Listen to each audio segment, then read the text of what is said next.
All right, good evening, everybody. We're going to go over tonight presentation number 3 for the Roby School Bond for the November election. If you are online, you will see all of the slides as we go through. Those that are in the audience, if you have any questions, please let me know. All right.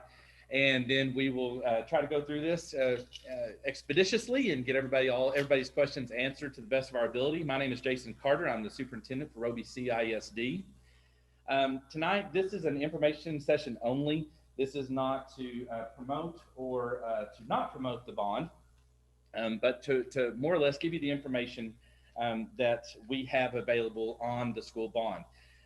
This presentation has been updated from the last two presentations with more information, especially around questions and anything that we have received from the public at large that may be a point that we wanted to clarify. And so please understand that this is an information only session, but if you do have a question, we'll do the best we possibly can to get you the information that you would like to see. The planning process for this bond really kind of went through essentially three phases. The first one was a citizens planning committee. And what that committee looked at was it was essentially community members, it was administration, teachers, the board of trustees. We had several of them that were also on the committee as well. We really had tried to have a large stakeholder group when we looked at this bond. And so we really looked at enrollment projections. We did a facility audit looking at the needs of our facilities, where our facility needs were at, what needed to be you know, updated quickly, what are some things that are in good condition, what are things that are in bad condition. And we discussed and gathered input on the amount of money that we felt like that the taxpayers of Roby CISD could support or would support. And we ended up settling on a number of $10.8 million. And we looked at all of the projects that could be included at that amount. And we really spent a lot of time, especially with our last couple of meetings, really going through and looking at kind of an a la carte option of kind of, if we put this project and this project and this project, how much would that bring? And then if we put this one and this one and this one, and we take this out here, we could do different things. So we kind of settled on what we felt like that we could do within the bond, and then also looked at things that we could possibly do in the event that we had any excess funds from the school bond. And we'll kind of go into what I mean by excess later on in the presentation. And then we work to develop alternate project lists. We'll talk about that a little bit later, but really more or less alternate projects is essentially what else could we possibly do with any excess money that would still be included in the bond, but we could really use as an alternate project, especially with having construction companies come in, that they could actually bid two projects at the same time, something along those lines. So those are more or less when we talk about the alternate project list. Then we took the Citizens Planning Committee, created a presentation and presented it to the Board of Trustees. The Board of Trustees listened to the recommendation. They looked at it. We initially called for the election in May of this year, and then wonderful COVID hit, and we had to cancel that, and we had to bring it back for the November bond election. And so essentially, we're kind of in that the third step, which is now at the taxpayers. And the taxpayers now will vote either whether they approve it or not approve it, or for or against, I guess, if you look at the ballot. And between the 13th and the 30th of October is early voting, or if you want to be one of those on election day, then that is November 3rd from 7 a.m. to 7 p.m. Now let's look at these numbers. For those that have already seen this presentation, either online or otherwise, do not cheat. But what do you think those numbers stand for?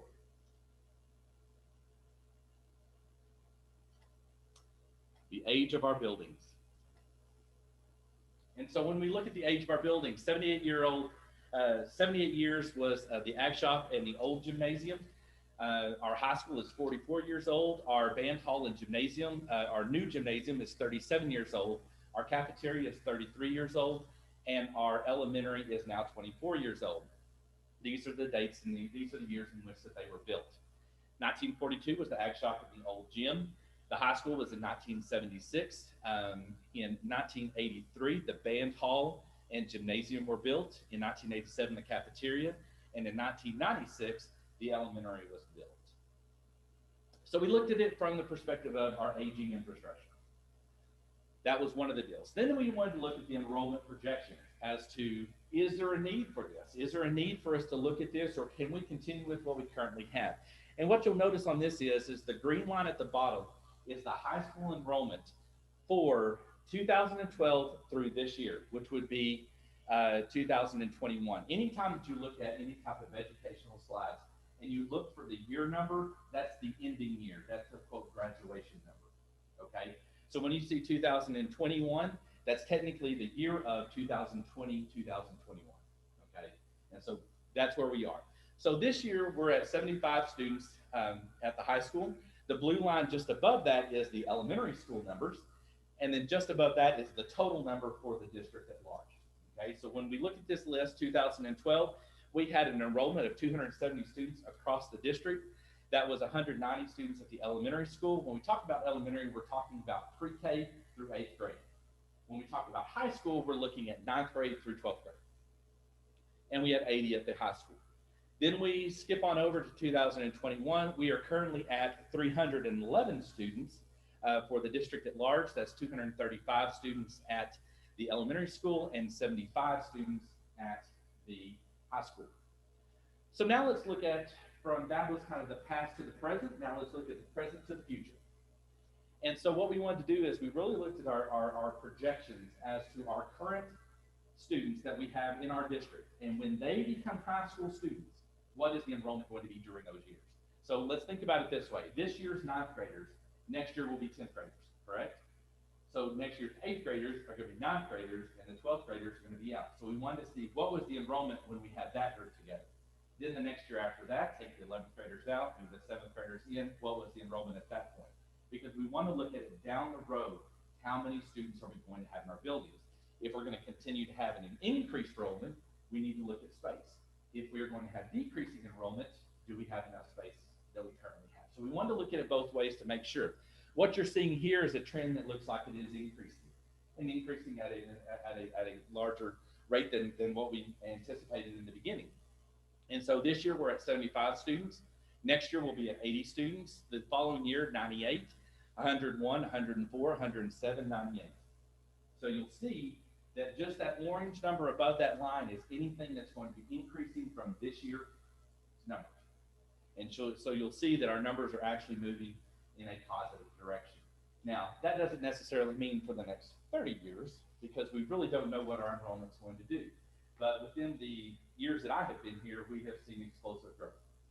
And that's certainly a testament to our district at large, our phenomenal teaching staff, and just the community at large. And so we don't anticipate anything but in the positive direction for enrollment. And so we definitely wanted to look at it this way. Now let's look at current enrollment for the district. This is as of today. So our pre-K students is at 15 students. Kindergarten, grade 1 and 2 is at 24 students. You'll notice grade 3 is at 21. Then we start getting into 25, 29, 23, 29, 23, 27. And then you see our current high school right now is 20, 12, and 17. So as those students that are in grade 12, 11, and 10 start to move out, we have larger numbers moving in. So we have to make sure that our facilities are going to be able to take on that type of enrollment growth. And we'll look at that some down the road as well. So then we started looking at, the second thing was we have a growth in enrollment. So we looked at the aging infrastructure. Now we're looking at the growth of enrollment. Those two things were key issues that we had to look at before taking this to the board. So this is our current makeup of our district at large. You'll notice that the L shape on the top left-hand corner is the elementary and the junior high. The high school is in the middle. The turf room is in the bottom left, and then we have our ag gym facilities in the bottom right.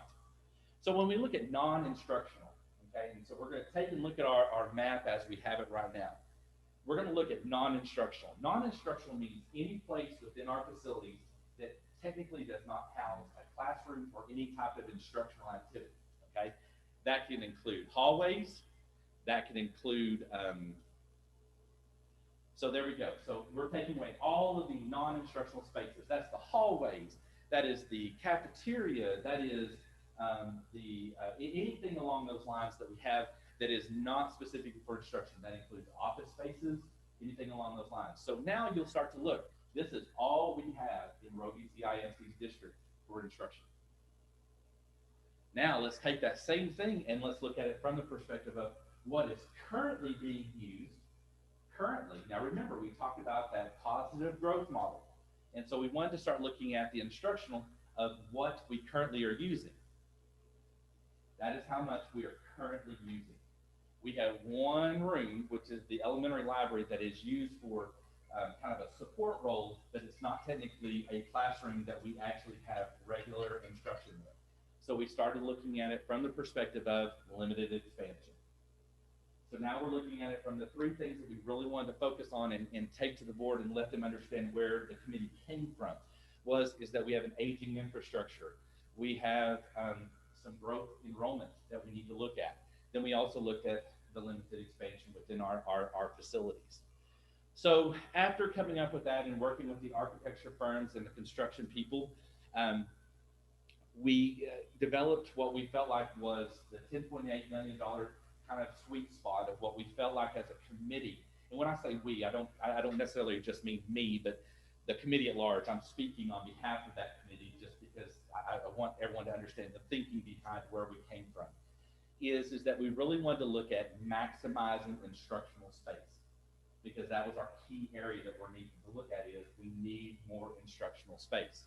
So we really looked at an instructional wing added on to the elementary and junior high, and then which would be in this area right here, and then also looking at the high school, taking it all the way to the studs. So in other words, literally bust out every wall, take out every plug, take out every cord, the entire 9 yards. And once everything's out of here, you could run through to the other room and run back through if you wanted to, and nothing would be in your way, minus the the structural things to keep the building up. But then from there, literally build it back up with all of the technology that we need for the building. Then also looking at, remember what we talked about back a minute ago over here, we looked at that 78-year-old ag shop, okay? And so we really looked at that we really need to make sure that we're looking at it from the perspective of what do we need to do to upgrade that facility. And really, honestly, at the end of time, upgrading the facility was something that was more costly than actually building a new facility for that group. And so that ag facility would be actually in the grass area just next to the bus barn. And then also looking at the gym for air conditioning and heating. Anyone who is in there in August and September and May and June and July, and you came out alive after 30 minutes, you should go buy a lottery ticket because it is hot in those places. And so that was one of the things that the committee really felt like we really needed to look at. And so those were essentially what we brought to the board. The board looked at this presentation, they looked at what our numbers were, and they felt like that is something that they would be willing to call for a bond for the taxpayers to vote on. And so that essentially is where we are today. Now, really looking at it from the perspective of numbers, I know this is always something that is a concern to some, is how did we come up with those numbers? Like, how did you come up with $4.3 million for the classroom building and $3.9 for the high school renovations and $450,000 for the HVAC and $250,000 for the secure high school entry and the new ag shop at $1.9 million. $1.9 million, literally for an ag facility. How in the world could you come up with those numbers? One of the things that you have to think about when this is a really confusing process of how that works, and so I'm going to have Mr. Sidebottom with our construction company, or not our construction company, but Gallagher Construction, kind of go over this part, because I think we want to make sure that we have a deep understanding of how we came up with these numbers and what does it mean. So take it away. So Rob Sidebottom, Gallagher Construction. I was part of the team that the district put to work to help figure out the if, when, how, what kind of thing to give the board and the committee all the information so that y'all can make a decision, to have the voters make a decision. So one of the most confusing things that I experience in this line of work is our state government at work and how they get these types of projects done or allow school districts to do it. If I'm building a house or I'm building a barn, it's pretty easy, right? You go hire someone to give you a price, you know what you're gonna pay, you hire them, and they build your building. That's not the way schools are allowed to operate. So what you have to do in order to have an actual price or an estimate for what a building is gonna cost, you have to have it designed. Makes sense, right? If you're gonna have it designed, you have to hire an architect and pay an architect to design said building that you can then have contractors walk. Well, you're not gonna hire and pay an architect if the voters don't say, yeah, we want you to build a building that's nine, and yet you have to call a bond for a number. Because a bond, in a sense, a bond is the public giving their blessing to a taxing entity to take out a loan that's going to be paid back with the bond dollars, with the tax rate. So it's a scientific guess, I will tell you that. So what happens, in order to come up with that number, we analyze the cost per square foot of concrete, per foot of electrical, of everything in every way that the government makes us jump through hoops in order to build a government building, because it's not like building a barn and make you jump through 1,000 hoops. So we figure out and we track all these schools that are being built in the area, what they are charging per square foot. So when the committee comes back and says, we want a new classroom building, we go back to all of those spreadsheets where we're tracking that cost, and we basically use a theory from, a formula from cost per square foot of other buildings, similar size, shape, square footage, and then we make an educated guess. So for example, I'll just pull one out where it says secure high school entry. It says 250,000. Well, there's a lot underneath there. Renovate the existing auditorium high school entry to be a controlled visitors entrance. That is also safety and security underneath another bullet point there, because what that means, it's probably not going to cost Roby ISD taxpayers $250,000 to create a secure vestibule to keep kids safe in this building. But what we don't want to do is make a promise to taxpayers that we're going to build something and then need more money. So safety and security is a secondary bullet under there, meaning if it comes in under, which it will, then where else can we apply dollars for safety and security throughout the district? So we have to play a little conservative. I will say that when we walked the buildings for y'all, there was, I can't remember the numbers that we threw out to the committee. There was probably $22, $23 million worth of menu items that the committee could pick and choose and say yes or no. Obviously, there was no way that Roby ISD could spend that kind of money. So then it was, which ones do we pull off to make our menu, to place our order? And so everything here is conservative, wanting to make sure that the community gets what they approve if they approve the bond, and not have to go over in dollars, meaning that, as Mr. Carter mentioned before, there are alternates. So those other security pieces, maybe renovation of locker rooms, which I'm probably stealing your thunder, but there is still a list on that menu that the committee used that as these things come into bid and they come under, then you can pick off a few of these other little projects to continue enhancing the district. Most bang for the buck. Unfortunately, when Austin has you call a bond, it's for a dollar amount and you've got that dollar amount. So once you sell the bonds to do the building, it's in the bank. So you got to spend it. So there is a list to continue increasing security or working on additional high school renovation or whatever that might be. So those dollars are, these numbers are scientific guesses. It's not going to cost $250 to secure the entrance. It's probably, it could cost a third of that, half of that, and then the rest can end up being card systems or cameras around parts of the campuses that you all don't have now. It could end up being fencing to help keep the public away from the littles at the rest of your spread out. It's a wonderful district. It is kind of spread out here in that thing that y'all were looking at. It could be fencing or cameras or what have you. I hope that makes sense. Questions?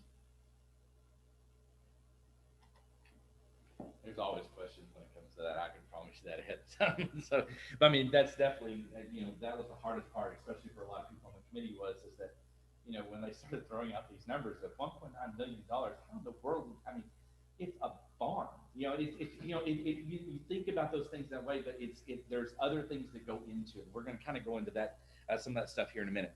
So what we looked at is that this is essentially looking at it from a pie chart, except it's in a rectangle. All right, and so you're looking at it the percentage of the rectangle, and you're looking at it in the red area that is instructional spaces. So 93.5% of our $10.8 million bond is for instructional facilities.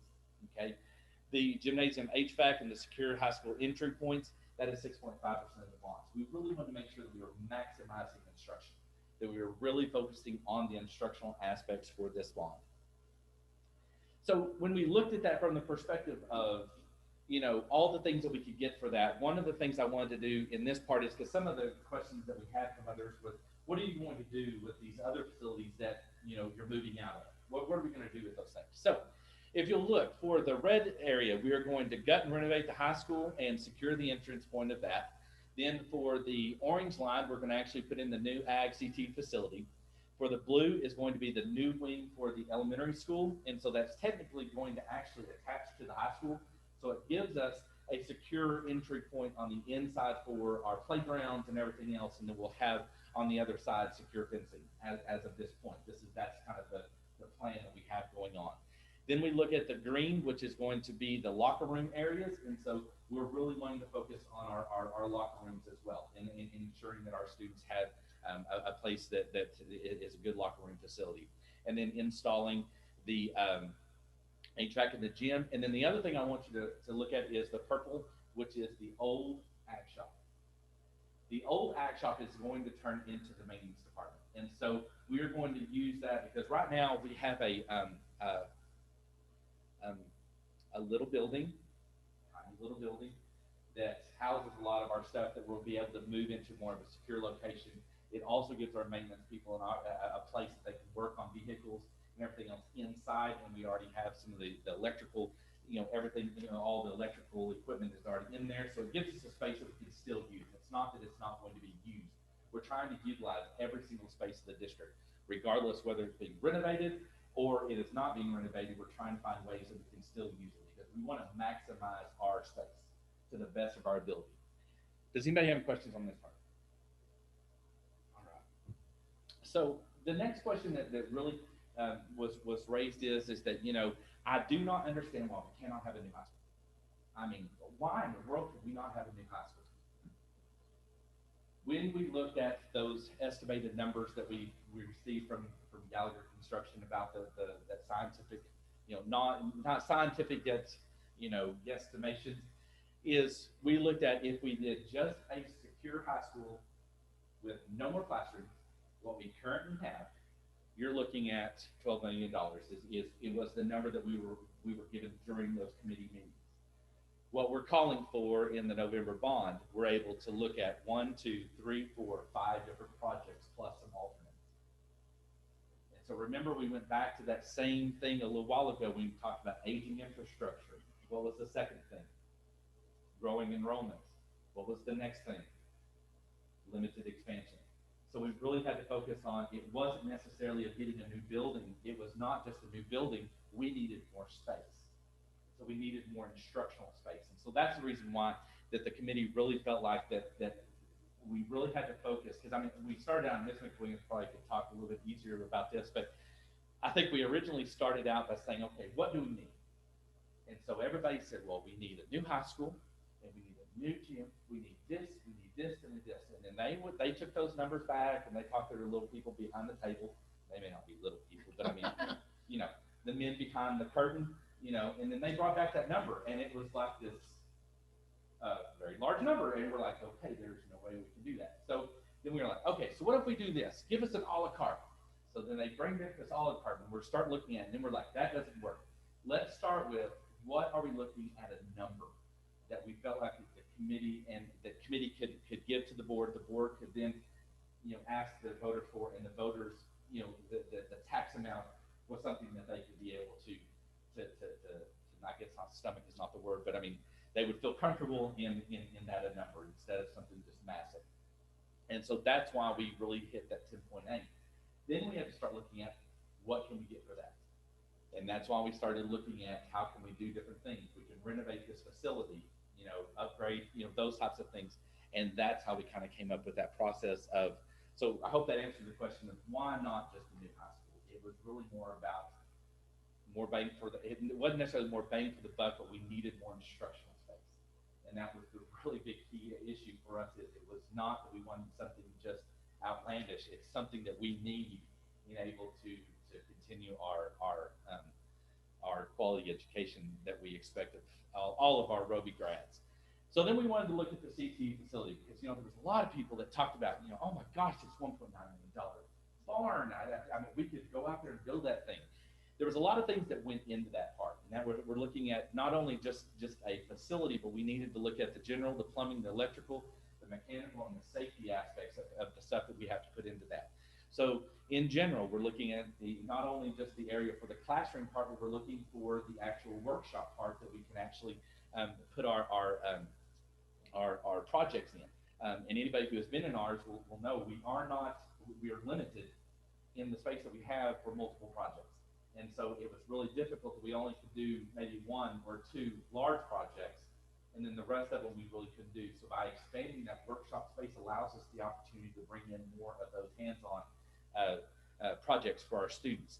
Also, we needed a space for our compressors and material storage. We needed large overhead doors. We needed a place that was a covered area because, every once in a while it does rain here, and every once in a while it does snow. Not very often, but it does every once in a while. So we want to make sure we have spots for that. We also wanted to look at putting a restroom in the facility because as we have it now, this is the restroom that we have in the facility that does not work. So our students have to leave the ACT shop to go to a restroom outside of the facility. And so for safety and security concerns, we wanted to make sure that we have everyone in a monitored location at all times. We wanted to make sure that we had hand washing areas in the event that we have any type of contamination, with anything dangerous that happens. Pneumatic lines, also to allow us the opportunity to have them in different locations versus having cords running all over the ground. And once again, when you remember we talked about how old the building is, a lot of that stuff is just, we have to attach wherever we can. So it is a safety hazard on some of that. We needed to look at upgrading the power to ensure that our welding stations have the proper wattage for those. We wanted to make sure that we had power drops to make sure that we maintained a safe floor for our students and high performance LED lighting. We wanted to definitely make sure that we had ventilation. We wanted to make sure that we had units and HVAC in the office and classroom spaces so that we have a comfortable place for them to learn. When we talked about the ventilation systems, we wanted to make sure that at every one of the welding bays that we have those types of things in place so that we're not putting our students in a bad situation. Emergency shower and eye wash station, which we currently not have, but there's a key term that is used at Roby CISD in all of our facilities. It's called grandfathered. Everything that we have in our building is grandfathered. And so whenever they come in and say, we're supposed to have this, we just immediately say it's grandfathered. And they go look at it, and it is. And there's a reason for that. And it's not necessarily that we don't want that for our students. It's just with the facilities that we have, it is very difficult for us to bring some of our facilities up to some of those standards. So then we start talking about those alternate projects. And we looked at it from the perspective of, when we look at excess funding. And so when we say excess funds, it's not necessarily that it's extra money left over. It's more or less when we come under budget in another area, it allows us to have that money to use towards a different project that is on an alternate list. And these are some of the ones that we're looking at is the high school roof, the high school HVAC, the locker rooms, the auditorium, and the playground resurfacing. That does not mean that all of those have to be done. It means that this is a list of things that we're looking at. And one of the things that that you may correct me if I'm wrong on this, but in the event we have a contractor that comes in or a company comes in and says that they're going to put in the walls for the high school, they may also bid at the same part another one of our alternate projects, which would mean that both of those projects together we can get at a cheaper price than if we did one by itself and one by itself. So it's more or less leveraging while they're here, what other things can they do for us? Okay. Absolutely. Whew, okay, I got Well, that. and also, if I can make a point, No, if you don't mind. Thanks for asking. Um, so the way Austin works, I just want to make sure that this is clear. The way Austin works is when you call a bond, let's say that everything comes in under budget. But right now, I don't know how long COVID will last, right? But prices are coming in lower.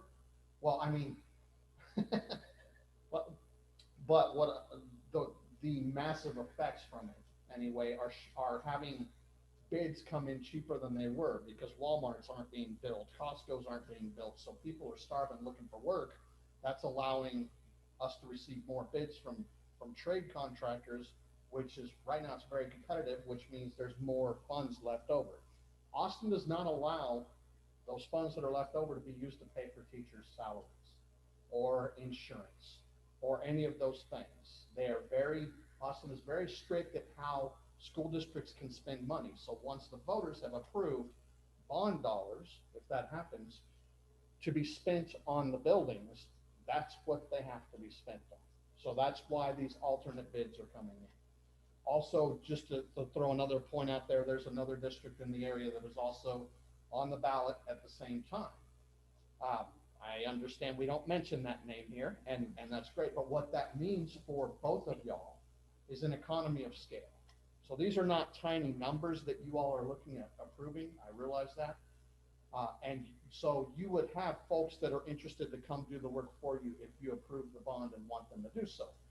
But if that number doubles right up the road, then we're expecting to see more bidders, which creates more competition, which hopefully creates better pricing than you would have gotten had you been calling this at the same, or by yourself and not at the same time as someone next door.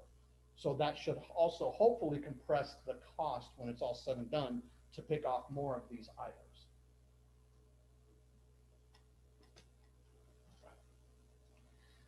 So when we start looking at voter eligibility, the bond is actually just for people that are in the Roby CISD school district that have taxing interest within the district itself.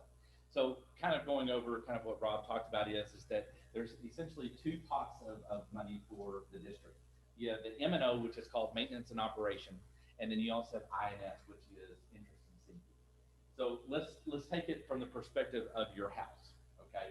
So your monthly expenses, your mortgage payments, your something that I wish that I could have in my house is a cleaning lady. You know, any of those types of things, your personnel that you have in your house, your electric bills, your water bill, anything along those lines, the curtains that you put in your house, those types of things. Those are everyday operational funds. That would be the same thing for the district as an M&O. Okay, that is what we use all the time. Interest and sinking would be whenever I want to go out and I want to buy a house. It's not something that I have, so I need to have a creditor come in or a loan so that I can buy a big purchase and I pay it off later, but I can only use it for that specific reason. Does that make sense? And so when you start looking at it from the perspective of M&O to INS, you're looking at it from the average citizen of, you know, it's great if you have the money up front to go pay for a car. Not all of us have that. And so what do? We have to go out and ask for a loan to pay, you know, to pay down that purchase, and then we pay it back later. That's where the INS funds comes in. Does anybody have questions on the M&O and the INS? As in every other job, there's all sorts of letters and acronyms out there, you know, that you have to play around with. So why can't the school district just use its M&O funds and let's just not go through this tax season? Let's just not pay for it with what you got. Okay, why not do that? Going back to that same type of, you know, graph, that percentage of the rectangle. In the red, everything that is red is personnel. That is paying teachers, that is paying instructional staff, that is paying for anybody who is doing things in the district at large. That is 78.1% of our yearly budget. And in a lot of districts, it's even higher than that. The orange or gold area is 21.9%, and that is all we have left. And that's including like UIL academics, athletics, anything that's not technically personnel. That's all we have left. That's also our utilities. That's our transportation funds, those types of things. So when you start looking at, well, why don't just pay for it up front with what you have? We don't have those types of funds to just go out and do a $10.8 million or a $13 million or anything along those lines. So this is one thing that I do want to say in the other presentations. I did talk to Kellen Walker, who is at the Fisher County Appraisal District, and on the homestead exemption. That when we talk about the homestead exemption, that when we talk about the freezing of taxes, that is for school taxes. That is not necessarily the other taxes that you have within the taxing entity. So some people are getting their tax summaries right now for their year, and they're noticing that some of their taxes are going up, and they're like, but I have a homestead exemption. I'm frozen. There are certain taxes that can be frozen, others that cannot, and it's based upon those types of things. So I wanted to put this in just so that we kind of had a clarity of that. And this is based upon what I received from the Fisher County Appraisal District is that anybody that's 65 and over who has a homestead exemption has their taxes frozen for the school taxes at that point in time, unless you do any type of improvement to your house. And then at that point, whatever it is, it goes up, and then that's where it's frozen at that point. In the event that taxes go down, then yours goes back down and it's frozen at that point in time. Okay, so when we're looking at it right now from the perspective of what our rate is from compression for the state of Texas, our current 2020-2021 tax rate is 0.963, so or 96.3 cents. Okay, and that's what every citizen in the entire state of Texas has, and so or not state of Texas, but Roby CISD. Okay, that is your tax for that. So our total tax rate for this year is 0.963. The proposed 2020 with the tax rate, if it is approved or the voters hit 4 and that comes out to be in our favor, then it would be a 0.285 added on top of that. That's the INS side.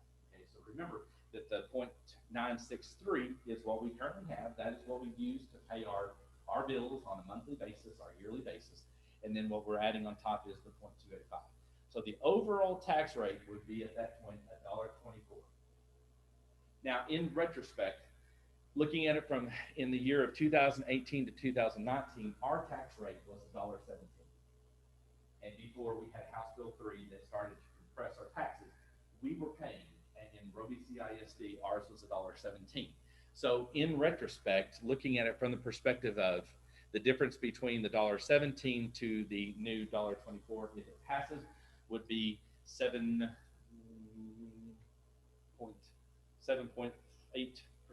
or 7.8 cents added on top of it. That's where that comes from, just as a perspective change.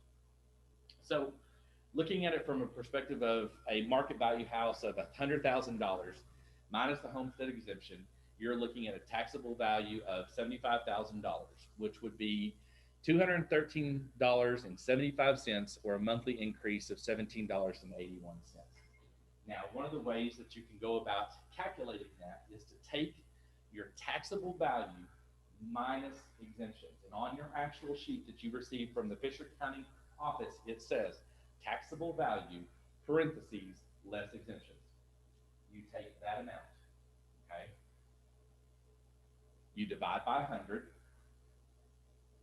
and then you multiply by the new increase would be 0.285, and that will tell you what your yearly increase would be, okay? And that is specifically to your actual property. Then you can take and divide by 12, that will tell you what your monthly rate is, and then you can divide by 30 or 31, whichever one you want to find out what your per day increase would be. So that's essentially the calculations of how you go about that. Does anybody have any questions on that? Now, when we talk about the agriculture exemptions, all of those types of things that some people have, that is taking the same concept, less all exemptions. So in other words, you're wanting to find out with all your exemptions taken care of, that taxable value with less exemptions, take that amount, do the same thing we did here, and that will tell you on your property what you would be paying on the agriculture property. Okay, so now we're looking at the projected value chart. This is the one that was received, or that we got from Live Oak Finance, which is we're using to help us with some estimates and the numbers of kind of where we are and how we came up with the tax 0.28. When we look at it from the perspective of the red area, that right there is our M&O. That is our maintenance and operation. That's the property value that we're taxed every year, and that's the money that we receive that we can fund, right? That we can do our monthly, we can do our yearly costs, all of that stuff. The yellow area is actually what is only accessible if a bond passes. That is the INS part. That's the INS portion of your taxes. And so this is the stuff that is within the 313 agreement that is only accessible if a taxing entity votes to allow us to use that, or to allow any taxing entity to use. So let's say that the public votes no, okay, or against. Then what the district will receive is the same as what we always have without the agreement, which would be the red area here.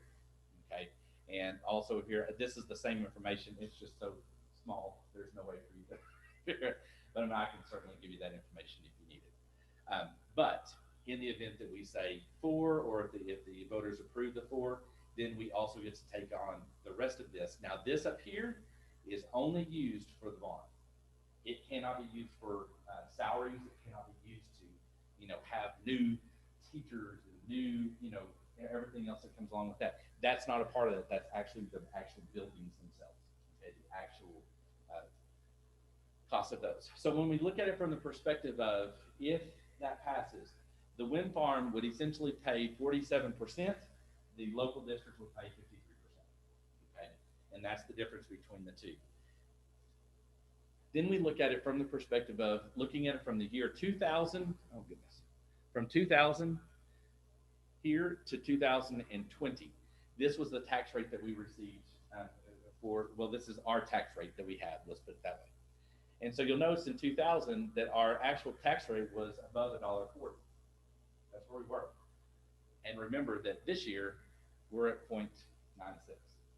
That is how much money that we were taxing at that now we're taxing, goodness gracious, that we're now taxing at the 0.96 rate. And you'll notice that the orange lines here is when we actually had INS taxes, and I believe that was for the elementary building, and that was the bond that we had for that amount here. And so in 2014 was the last INS payment that Roby CISD had. And it was my understanding is, I don't know the exact amount, how many years we were paying off early, but that was the whole goal of the board, was to ensure that we wanted to get our taxpayers the lowest amount of taxes as fast as possible, because we certainly understand we want them to have the lower taxes if at all possible. So looking at it from the perspective of, this is based on the Municipal Advisory Council. I did update ours. I was not able to get the rest of theirs, but I did update ours. And this is the gray lines. The dark gray is the M&O tax rate for all of the districts around us. Again, this was based upon, I believe, $1.17 at the point. So some of this may be skewed, but this is the best that I could come up with at this point in time. But you'll notice that for Roby, that our M&O tax rate would be the 96 cents. And then if we were to pass, then we would have the extra INS on top. And that puts us in the same category as what Hermleigh, Aspermont, Hamlin, Lorraine, and Ira are spending on their taxes for their INS rates as well. So again, this is somewhat skewed to the degree of what their actual M&O rates are for this year. So just remember that when we look at this from the perspective of that M&O funds and INS are completely different, and they're completely separate. So in other words, when we get our M&O funds every single year, we get those, and that goes for operational funds that we have for the district. INS only goes for what the bond is approved for. Okay, it cannot spill over. Okay, now you can technically use M&O funds to help pay down your INS, but you can't go the opposite way. Okay, and then 100% of the revenue that is used for the bond for the INS side can never be taken by the state of Texas. Okay, now everything that we get in M&O, if we reach a certain portion, the state gets to take some of that, because again, we have kind of a wealth equity system set up in the state. So if we get to a certain degree, they get to take some off of ours and hand it to somebody else.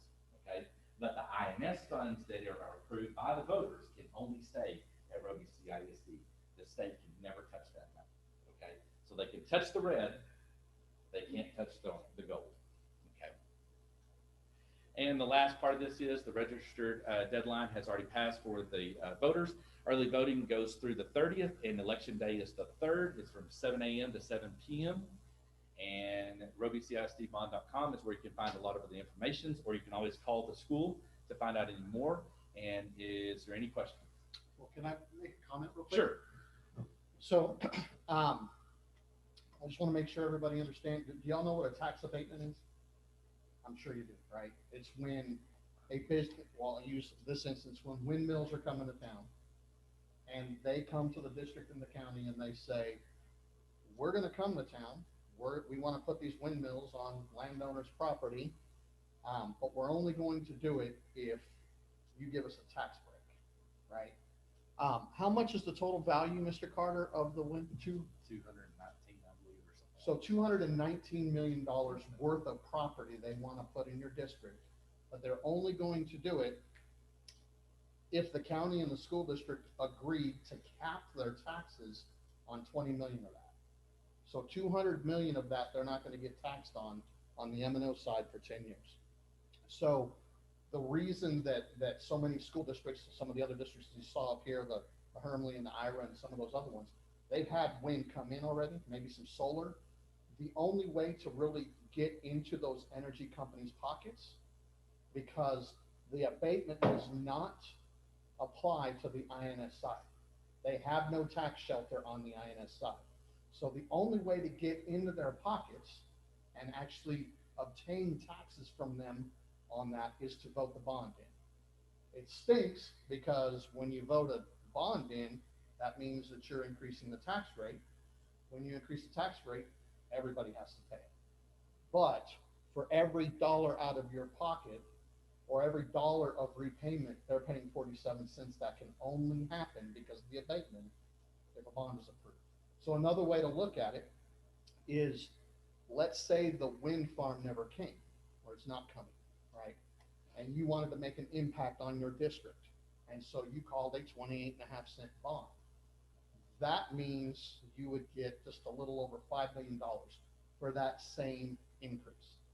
And if you looked at the list at the beginning before, it was 4-point-something for new classes. So you'd be able to add classes for that same tax rate increase, but not touch the high school, not put AC in the gym. So also, can I see that for a second? Also, if you will notice, those windmills, whoops, it broke out. There it goes. Okay, let's get back to, it's a great presentation, by the way.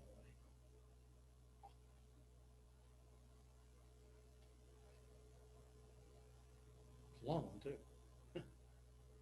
If you get to this screen here, why does this bar decrease? Because those windmills are equipment. They're not land. They're leasing the land. So those windmills are equipment, and in order to help with taxes, you can depreciate them over time. So if you notice, year one is the highest value you're going to get on those windmills. So as the motors age, as the stems age, they are worth less all the way out to here. So most districts who end up putting this in front of their voters to decide, they want to get every penny they can when that number is the highest. And that's why the bond is timed right now the way that it is. So the maximum you can get into the wind company's pockets is about, 47%, and that's if this number is encapsulated. Without the 313, they wouldn't be here. If they were not here or you don't pass the bond, you only get in their pockets on less than 10% or about 10% of their total taxes. They're exempt from about 80%. So just wanted to make that point, if that makes sense.